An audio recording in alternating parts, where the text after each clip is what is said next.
Quando ele despertou, deitado ao comprido num estreito caixão negro e dourado, tinha as mãos postas numa derradeira prece.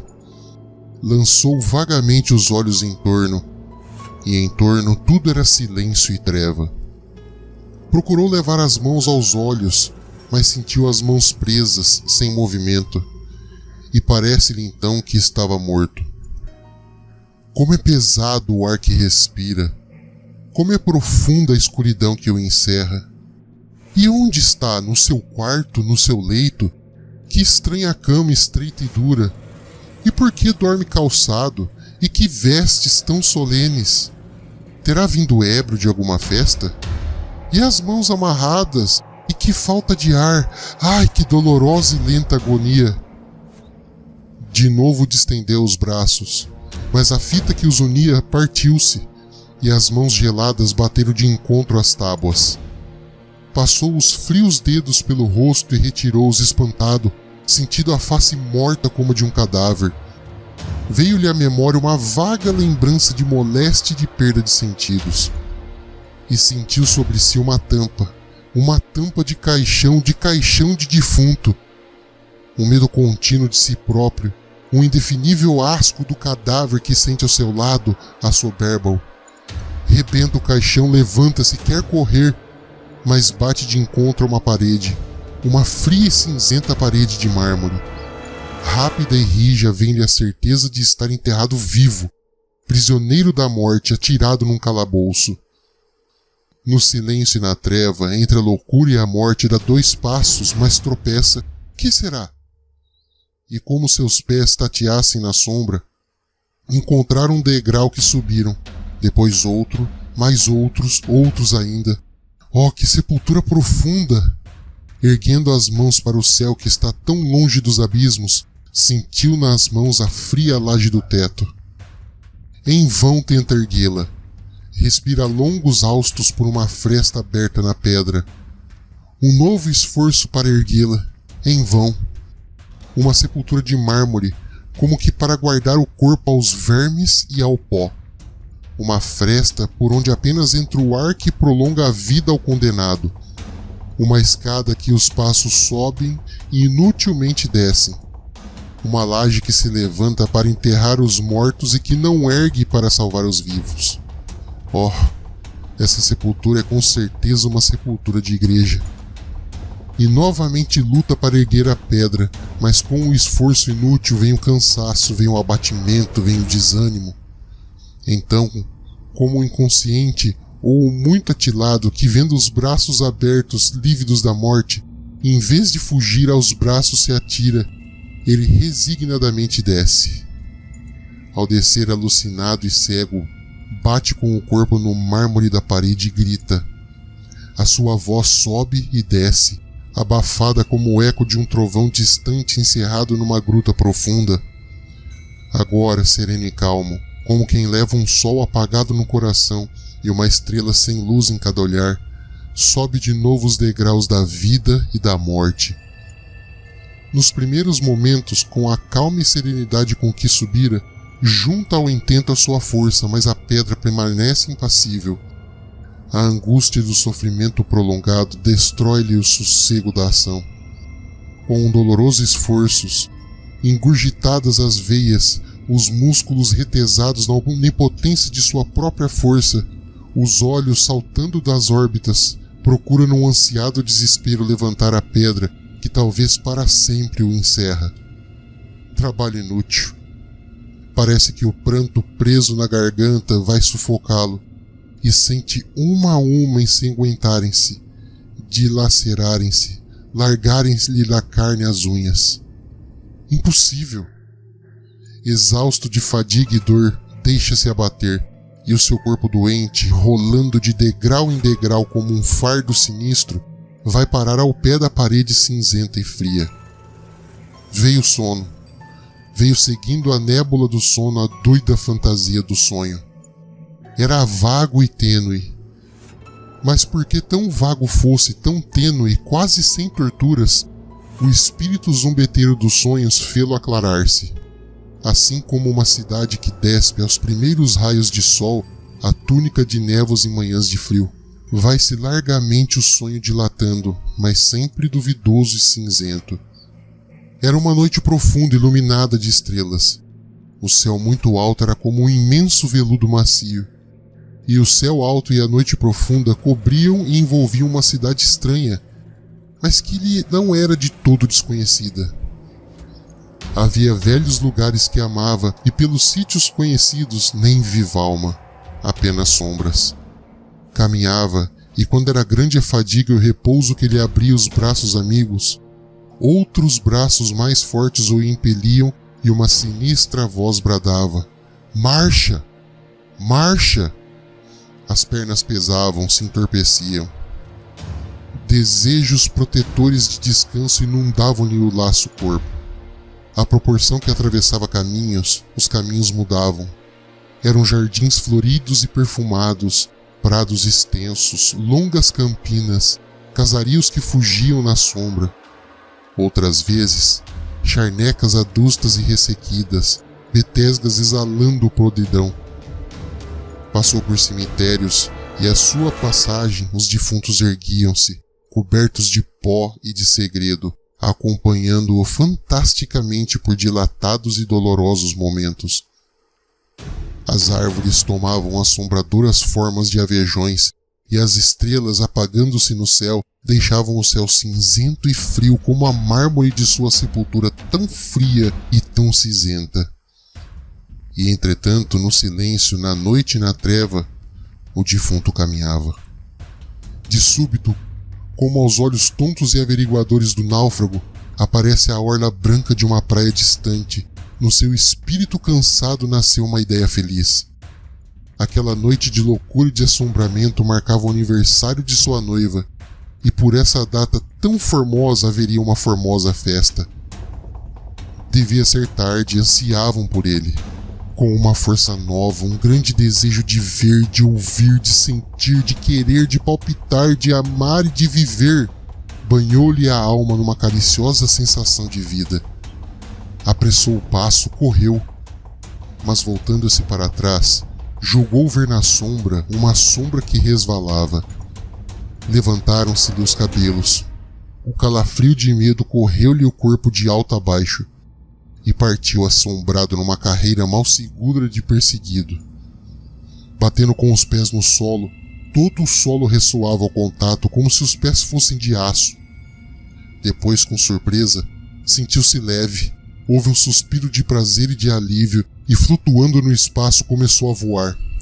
Subiu, rompeu a camada cinzenta do céu, e o céu tornou-se inteiramente negro. Como subisse mais alto, seus olhos extasiaram-se diante do azul, um azul tão límpido e transparente como até hoje os olhos humanos não sonharam. No alto, imensamente longe, brilhavam as estrelas no glorioso esplendor de uma imortal claridade. Muito embaixo, perto da terra, desaparecia a lua amorável dos poetas. Os seus olhos humanos quase cegaram fitando os círios. Entre as estrelas abriu-se o céu e aqueles mesmos deslumbrados olhos viram sobre os sóis o suave Jesus dos humildes.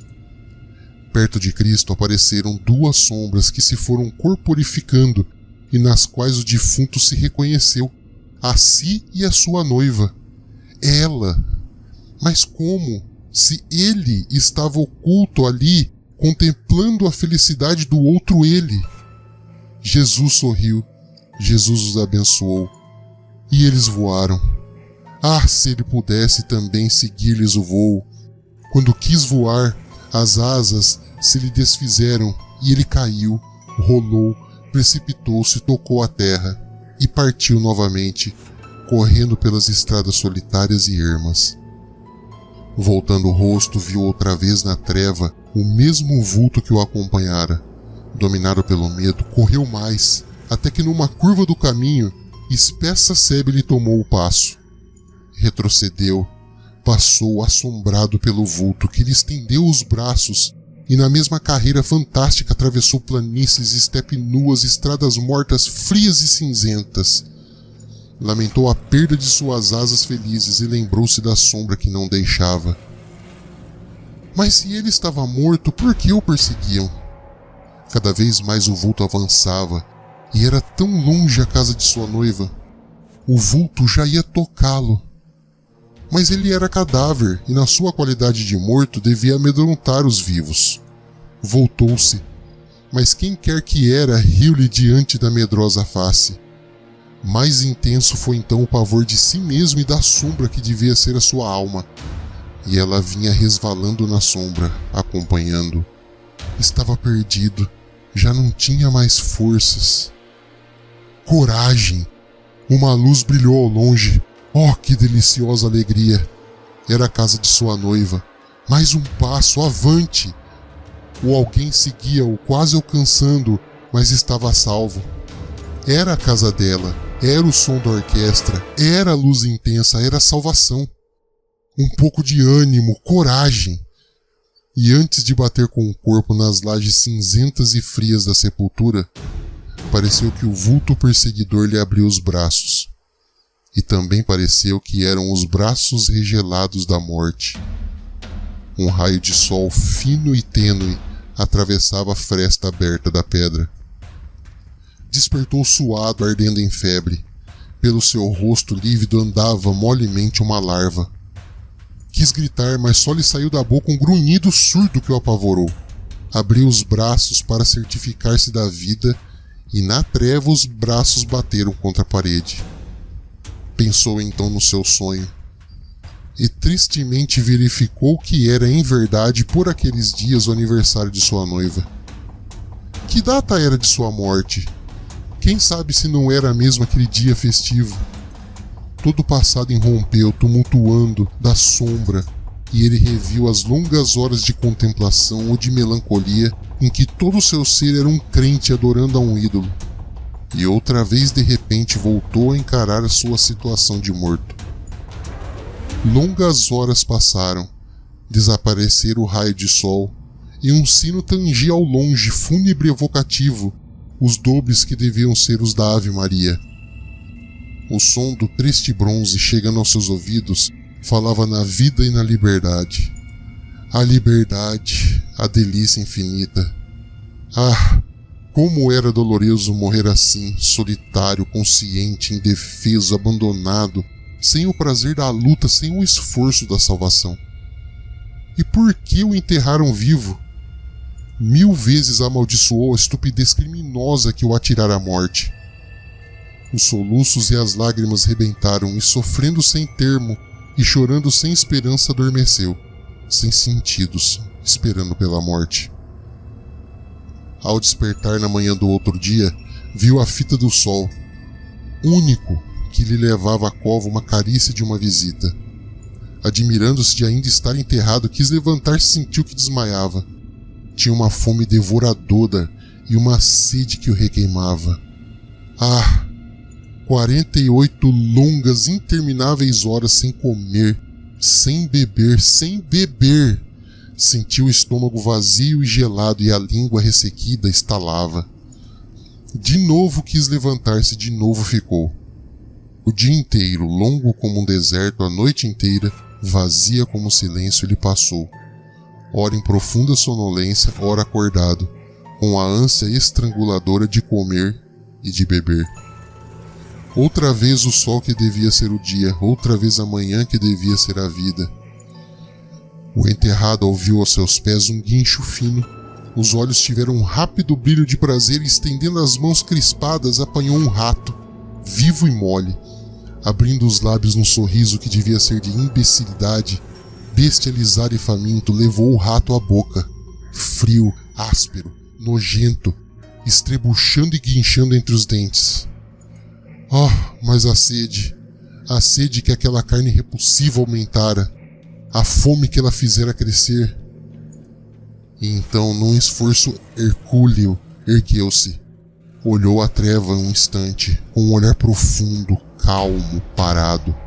De repente, soltando um uivo de fera enjaulada, rasgou as roupas, dilacerou-as, e nu, selvagem, rugindo e chorando de desespero, retalhou com os dentes a carne branca dos seus braços.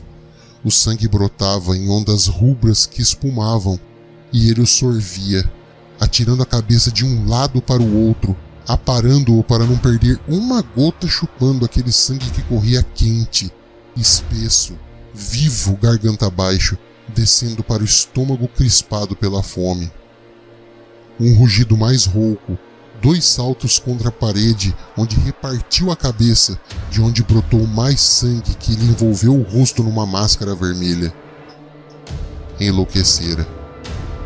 Outra vez, pela última vez, subiu as escadas, ajoelhou-se, rilhou os dentes, entrelaçou os dedos sobre as mãos, numa prece maldita, e ficou morto, imóvel, rígido e nu, coberto de sangue escarlate, como o mármore cinzento e frio da sua sepultura.